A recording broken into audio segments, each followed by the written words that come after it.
দুরুদ, ইস্তেগফার, দোয়া ইউনুস, এই তিন আমল পাশাপাশি ইয়াজাল জালাল ওয়াল ইকরাম, এই চারটা জিনিসকে এমনভাবে ধরছে, বিশেষ করে দুরুদ, স্পেশালি সারাক্ষণ দুরুদ।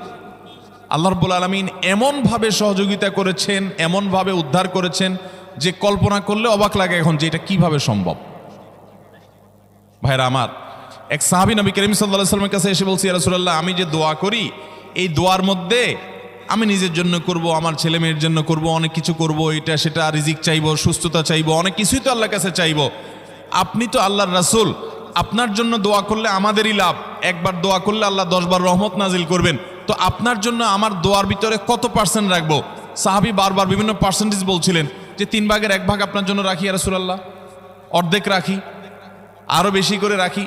তিনি যত বলছেন নবী করিম সাল্লাল্লাহু আলাইহি ওয়াসাল্লাম আরো বাড়ানোর জন্য তাকে উৎসাহ দিচ্ছিলেন। এক পর্যায়ে যখন তিনি বললেন, ইয়া রাসূলুল্লাহ,